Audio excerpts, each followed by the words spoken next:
Dzień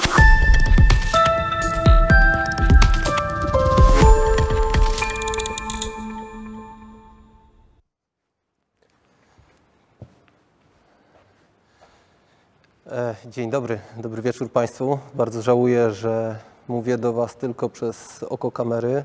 Zdecydowanie wolałbym, żeby Państwo tu byli razem ze mną. Będę mówił ja, ale tak jak wszystkie badania dotyczące zmian klimatu nie są robione jednoosobowo i na naszej uczelni również zajmuje się tym cały zespół, a ja będę po prostu prezentował wyniki tego zespołu. Zaczynając tą opowieść, należałoby wspomnieć, przede wszystkim powiedzieć o tym, że w zeszłym roku, w sierpniu, jeśli dobrze pamiętam, ukazał się już 6. raport IPCC, czyli międzyrządowego panelu do spraw zmian klimatu, w którym jedno z pierwszych zdań mówi o tym, że działalność człowieka w sposób bezprecedensowy podgrzała atmosferę, lądy i oceany. Te zmiany szerokie i bardzo gwałtowne są obserwowane we wszystkich sferach naszego ekosystemu, w atmosferze, w oceanie, w kriosferze, w biosferze. To, co widzimy na tych wykresach, szczególnie na tym lewym, to jest średnia temperatura globu, którą obserwujemy teraz od początku okresu, w którym prowadzone są pomiary instrumentalne, oraz zrekonstruowany wykres temperatury do okresu 2000 lat wstecz. Widzimy, że w stosunku do tego okresu podgrzaliśmy temperaturę o ponad 1 stopień. To jest to, co dzieje się teraz. Najcieplejszy okres w ostatnich 100 tysiącach lat był gdzieś mniej więcej w tym zakresie. Dlaczego tak się stało? O tym mówi ten wykres, ale do niego jeszcze wrócimy. Powodem tych zmian są wyemitowane przez nas, przez działalność człowieka, gazy cieplarniane do atmosfery. Ten efekt wzmocnienia, podniesienia temperatury jest częściowo tłumiony przez emitowane również do atmosfery aerozole. Całościowy, sumaryczny efekt tych dwóch emiterów, które są ładowane do atmosfery, to jest plus około 1 stopień z kawałkiem. Głównym gazem cieplarnianym oczywiście jest dwutlenek węgla, ale mamy też inne, metan, podtlenek azotu, wielopierścieniowe węglowodory aromatyczne. I to jest wszystko to, co powoduje to, co widzieliśmy na poprzednim obrazku, wzrost temperatury.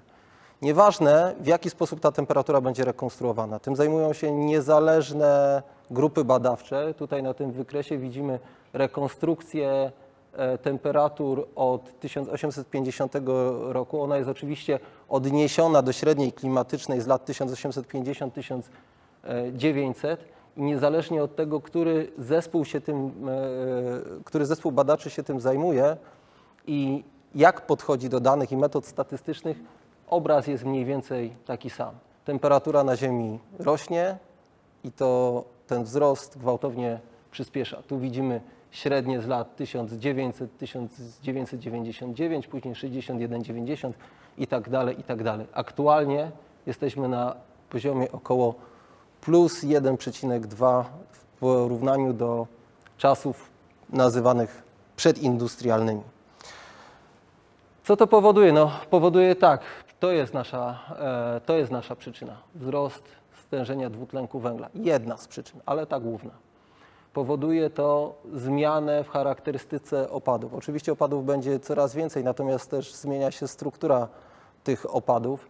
Coraz częściej ta sama suma opadowa jest zamieniana z takiego długotrwałego deszczu na krótkie epizody bardzo nawalnych deszczów, co może powodować istnienie suszy hydrologicznej. Opad, który spada na ziemię, nie zdąży wsiąkać w glebę, nie zdąży przenikać do wód gruntowych, tylko wraz z pływem powierzchniowym jest rzekami, które są często uregulowane, jest transportowany do morza i to źle się odbija na miejscu, w którym żyjemy. Oczywiście wzrost średniej temperatury, to wszystko jest odniesione do tej średniej klimatycznej okresu 1850-90, wzrost poziomu morza, wzrost zawartości energii termicznej w oceanie. Ocean pochłania 93% tej nadwyżki energii, którą ładujemy w cały system. Żeby to zobrazować, tą ilość energii, którą ładujemy, żeby podgrzać w ten sposób światowy ocean, musielibyśmy w nim co 4 sekundy detonować bombę jądrową klasy Hiroshima. Jeszcze raz pokazane te same zmiany temperatury do tego samego okresu odniesienia od roku 1750 plus projekcje. Generalnie możemy zatrudnić modele matematyczne. Wiemy, jak fizyka działa, potrafimy ją opisać matematycznie.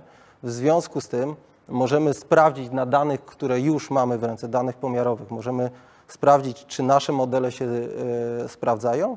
I teraz w zależności od scenariuszu emisji gazów cieplarnianych możemy zobaczyć, jak będzie wyglądała sytuacja dalej w przyszłość. Nawet jeżeli w tym momencie zaczęlibyśmy ograniczać nasze emisje, już dzisiaj, do roku 2030 zmniejszylibyśmy te emisje o połowę, a wyzerowali je do roku 2050-60, to temperatura planety i tak będzie się podnosić. To dlatego, że Ziemia jest układem bezwładnym, czyli to, co zrobimy dzisiaj, będzie miało swoje odzwierciedlenie w przyszłych pokoleniach. To jest oczywiście globalna, czyli uśredniona temperatura dla całego systemu, jakim jest Ziemia. A żeby to zobrazować bardziej naocznie, może puśćmy film. To jest dokładnie to samo, co jest na poprzednim wykresie. On się powinien za chwilę zacząć. Tu są te średnie temperatury od 1850 roku. Do mniej więcej lat 90. powiedzmy, że nic strasznego się nie działo. I właśnie w latach 1980, 1900 zaczęło raptownie przyspieszać, a to są projekcje zgodnie ze scenariuszem RCP-85, czyli zakładającym, że w imię uzyskania energii, którą tak chętnie konsumujemy, spalamy wszystkie paliwa kopalne, ładujemy je do atmosfery, to tak możemy się ugotować. Oczywiście to, co jest obserwowane na świecie, jest też obserwowane u nas. W Polsce to jest średnia obszarowa temperatura Polski od 1951 roku, wtedy, kiedy te dane są homogeniczne, ich jakości jesteśmy pewni. I widać, że tu jest przyjęta inna norma klimatyczna, ale to nie chodzi o wartości względne. Chodzi o to, jak zmienia się ta temperatura wraz z upływem czasu. Widać, że przede wszystkim w ostatniej dekadzie 6 najcieplejszych lat w historii pomiarów było między latami 2010 a 2020. Oczywiście raz na czas będą zdarzały się jeszcze lata wyjątkowo chłodne, ale z klimatem to jest tak trochę jak z wyprowadzaniem psa na spacer, na smyczy. Generalnie idziemy w jakimś kierunku, ale pies biega raz w lewą, raz w prawą. Więc to, że jakiś rok będzie wyjątkowo chłodny, nie oznacza, że zatrzymaliśmy, że globalne ocieplenie się zatrzymało. Powiedziałem, że dzieje się tak z powodu tego, co my jako gatunek ludzki robimy, emisji, tej antropogenicznej emisji gazów cieplarnianych. Dowodów na to oczywiście jest wiele, natomiast ten jest najsilniejszy. Ja mam tylko pół godziny, więc o tym wspomnę. Tak jak już powiedziałem, znamy fizykę, potrafimy ją opisywać językiem matematyki, więc możemy zatrudnić wszystkie równania opisujące cały system Ziemi, opisać je matematycznie i zobaczyć, jak model odwzorowuje to, co mierzymy. To są nasze obserwacje. Teraz dodajemy wymuszenia naturalne, które są zaznaczone tutaj zieloną przerywaną linią. Dodajemy ten element emisji gazów cieplarnianych antropogeniczny oraz ten element chłodzący. I widzimy, że najlepsze odwzorowanie tych naszych danych pomiarowych jest tylko i wyłącznie wtedy, kiedy uwzględnimy oba te czynniki.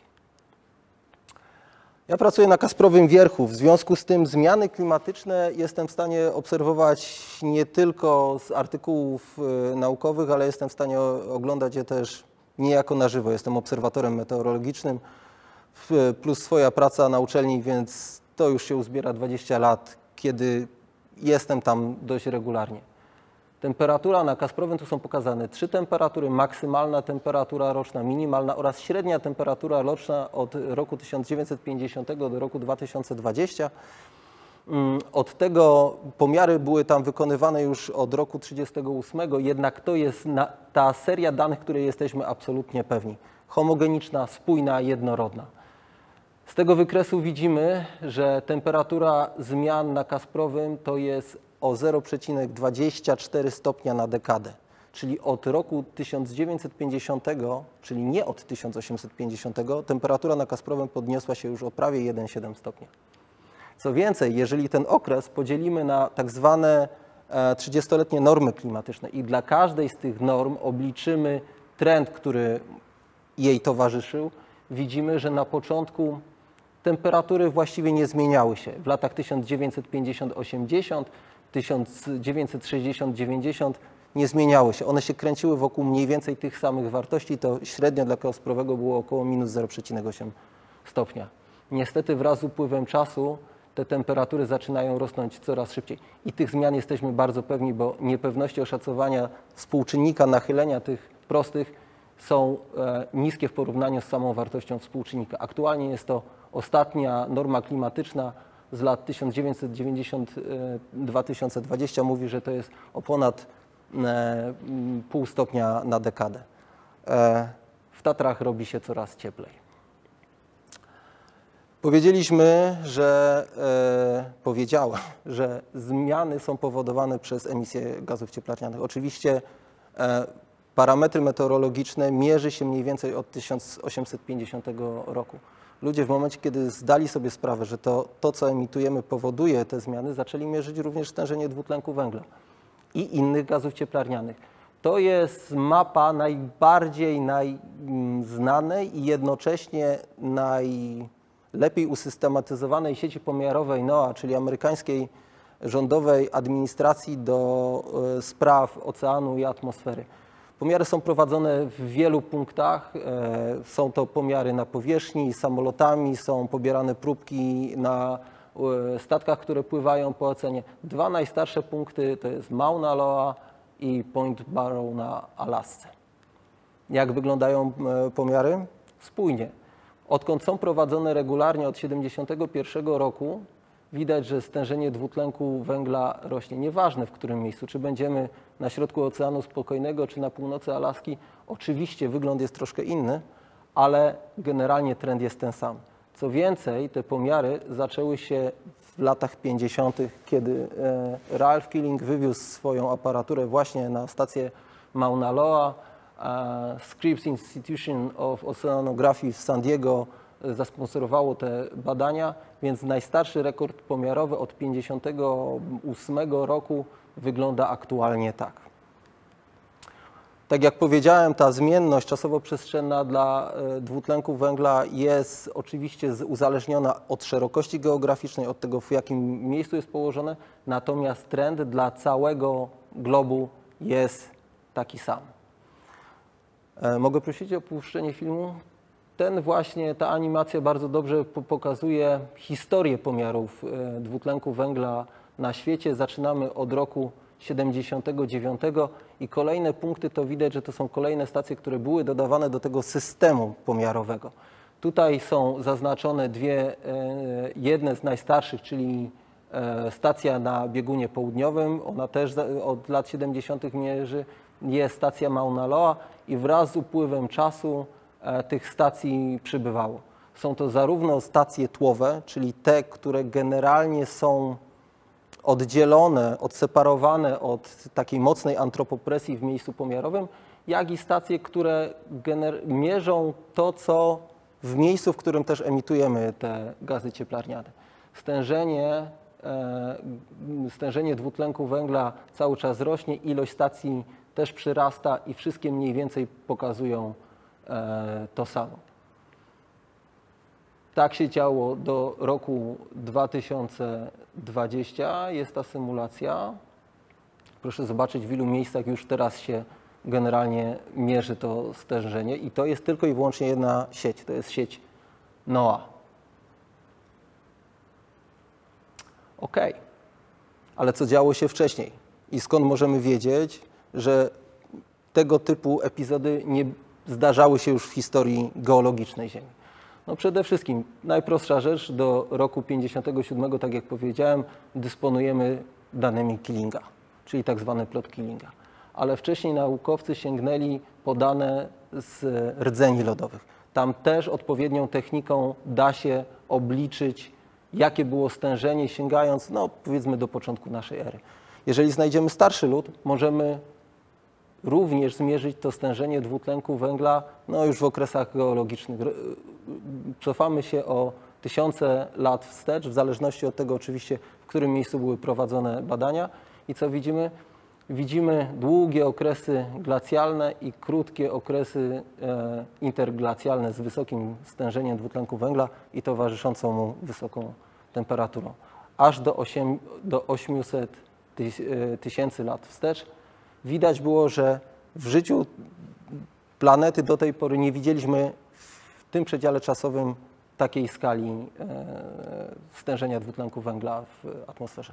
Oczywiście w tych samych miejscach też mierzy się metan. Charakterystyczne dla metanu było wypłaszczenie na przełomie wieków, gdzie wydawało się, że stężenie metanu ustabilizuje się na stałym poziomie, jednak gdzieś od roku 2007-2008 stężenie metanu znowu zaczęło rosnąć.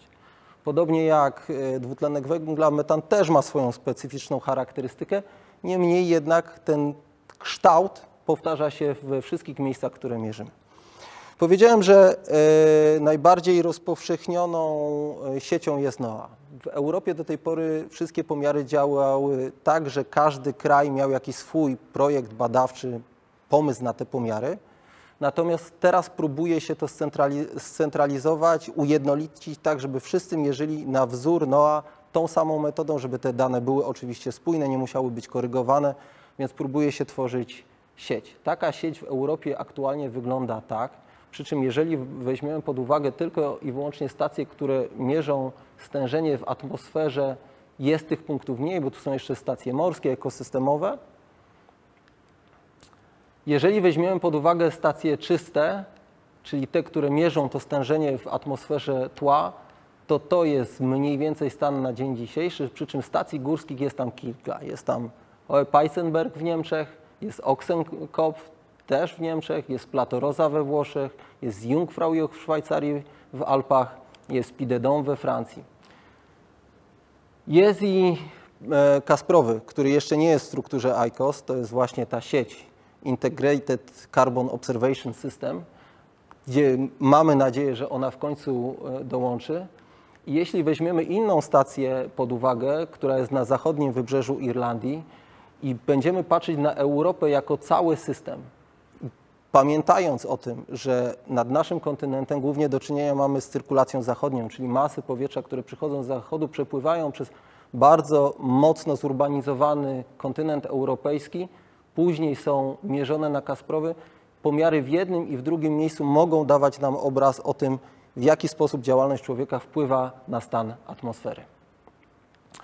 Dlatego oprócz tego, że od roku 1938 na Kasprowym mierzy się pogodę, w 1994 roku na skutek współpracy między AGH, Instytutem Meteorologii i Gospodarki Wodnej, Instytutem Fizyki i Atmosfery w Heidelbergu i Instytutem Fizyki Jądrowej nawiązała się współpraca i tam też zaczęliśmy mierzyć gazy cieplarniane. Kasprowy jest dlatego właściwym miejscem do prowadzenia tego typu pomiarów, ponieważ jest odseparowany od lokalnych źródeł. Wiemy, oczywiście lokalne źródła mają wpływ na pomiary prowadzone na Kasprowym Wierchu, jednak potrafimy oddzielić sygnał lokalny od regionalny i wybrać ten regionalny, żeby patrzeć, jaka jest sytuacja w atmosferze czystej nad naszym kawałkiem Europy. To widać bardzo dobrze na tych zdjęciach, gdy Kasprowy oddzielony warstwą inwersyjną nie widzi wszystkiego tego, co jest emitowane u podnóża Tatr. Świadczą też o tym tak zwane footprinty, czyli rejony oddziaływania na Kasprowy Wierch. Na podstawie trajektorii wstecznych mas powietrza, które docierają na Kasprowy Wierch, możemy widzieć, jaki jest zasięg oddziaływania na Kasprowy. W związku z tym możemy widzieć, co Kasprowy widzi. W porównaniu na przykład ze stacją, która jest posadowiona na Węgrzech, jest to wysoka wieża położona na równinie węgierskiej o wysokości 100 metrów, widać znakomicie, że ten zasięg oddziaływania na punkt pomiarowy dla Kasprowego wierchu jest znacznie większy, w związku z czym będzie on bardziej reprezentował wartości regionalne niż lokalne, przynajmniej w pewnych okresach. Dlatego też możemy wierzyć w to i widzimy to w pomiarach, że okresy na przykład występującej długotrwałej suszy, tak jak miało to w roku 2010 czy w 2003, i było to szeroko dyskutowane w środowisku naukowym, odbijają się na pomiarach, które prowadzimy na Kasprowym. Początkowo powietrze na Kasprowym wierchu było pompowane w cyklach dwutygodniowych do specjalnych tedlarowych worków, później było tym powietrzem przepłukiwane szklane kuwety, które były wysyłane na Uniwersytet w Heidelbergu i tam metodą chromatografii gazowej były oznaczane gazy cieplarniane, które tam mierzymy, czyli głównie dwutlenek węgla i metan, ale nie tylko. W 1996 roku tą metodę próbkowania zastąpiła metoda chromatografii gazowej, która pozwoliła zejść z rozdzielczością czasową z jednej danej na 2 tygodnie do 4 danych na godzinę. Metoda chromatografii gazowej była szeroko już wcześniej stosowana, teraz powoli odchodzi do lamusa, przynajmniej w tej dziedzinie pomiarów atmosferycznych. Ona zapewniała precyzję pomiarów rzędu 0,2 ppm, czyli 0,2 cząstek na milion oraz dla dwutlenku węgla oraz 2 ppb, czyli 2 cząstek na miliard dla metanu. Oczywiście w całym okresie pomiarowym mierzyliśmy również inne gazy, ale nie o tym ta historia. I z końcu znowu w 2015 roku metoda znowu się zmieniła. Teraz mierzymy to metodą spektroskopii laserowej, metoda strat wewnętrznych, która raz pozwoliła znacznie zwiększyć precyzję prowadzonych pomiarów, jak i również rozdzielczość. Rozdzielczość teraz spadła do 1 pomiaru na sekundę, a precyzja wzrosła o rząd wielkości.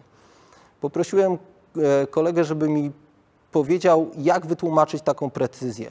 I bardzo dobrym przykładem jest, jeśli wyobrażą sobie Państwo szklankę cukru. I teraz wyobrażą sobie następnie 4 wanny takiego cukru. Sypujemy to do jednego wielkiego pojemnika i dodajemy tam 40 ziaren soli. Jak długo by zajęło znalezienie tych ziaren soli? Niewykonalne, a to urządzenie potrafi to zrobić. Jeżeli popatrzymy na pomiary, to mimo tego, że jesteśmy położeni, Kasprowy jest położone strasznie daleko w porównaniu do stacji na Hawajach, to trendy wzrostu stężenia dwutlenku węgla w atmosferze są niemal identyczne. To jest narost, nieco ponad 2 ppm na rok. Oczywiście kształt krzywych jest trochę inny, a to dlatego, że Kasprowy jednak jest posadowiony na kontynencie silnie zurbanizowanym, który z jednej strony będzie widział zimą silne emisje antropogeniczne, z drugiej strony będzie silniej oddziaływała na niego biosfera, latem pochłaniając dwutlenek węgla z atmosfery. Nieważne, gdzie będziemy robić te pomiary na całym świecie, trendy, które będziemy obserwować, i nieważne jakimi metodami, tam był zwykły trend liniowy, tu jest trochę bardziej wyrafinowany, one się powtarzają. Czyli bez względu na to, w którym miejscu jesteśmy, widzimy, że stężenie dwutlenku węgla rośnie i Kasprowy dobrze się w to wpasowuje. Możemy też popatrzeć, co się dzieje, jak te zmiany klimatu wpływają na cykl sezonowy. Czyli jeżeli wytniemy sobie ten długotrwały trend rosnący i zobaczymy tylko na te zmiany sezonowe. Otóż okazuje się, że amplituda, czyli liczenie maksimum minus minimum, to jest dla Kasprowego, ona spada. Z czego to może wynikać? No może wynikać z tego, że po pierwsze mamy cieplejsze zimy, w związku z tym emitujemy do atmosfery mniej dwutlenku węgla związanego ze spalaniem paliw kopalnych, a po drugie, jeżeli mamy upalne lata, kiedy mamy niedostatek wilgotności i wysoką temperaturę, biosfera przestaje być wystarczająco efektywna. W związku z tym letnie minima zaczynają się podnosić. Jeśli mówimy o metanie, to sytuacja jest troszkę inna. Trendy powiedzmy, że są podobne. Natomiast charakterystyka tego wypłaszczenia, my zaczęliśmy mierzyć od roku 1994. Na początku też widzieliśmy, że ten trend liczony do 2007 roku, on nie był tak bardzo rosnący. Później stężenie metanu w atmosferze zaczęło naprawdę gwałtownie przyspieszać. I to jest obserwowane oczywiście też nie u nas, tylko tak jak pokazałem wcześniej, nieważne czy to jest na Point Barrow czy na Mauna Loa, wszędzie widzimy ten sam wzór. Tutaj te trendy tak naprawdę nie powtarzają się tak samo, bo w zależności od tego, gdzie stacja jest położona, tu jest na przykład różnica między stacją Micehead a Kasprowym Wierchem, widać, że średnia różnica między jedną a drugą krzywą odzwierciedlającą trend wieloletni to jest około 18 ppm. Dlaczego tak się dzieje? Ano dlatego, że po drodze z Irlandii do Polski mamy wiele źródeł, to są te zielone hotspoty widziane tutaj, które wzbogacają metan atmosferę. I to wszystko na wyjściu z tego systemu widzi Kasprowy. I właściwie to tyle, co chciałem zasygnalizować a propos pomiarów na Kasprowym Wierchu. Mam nadzieję, że się zmieściłem w czasie. Bardzo Państwu dziękuję.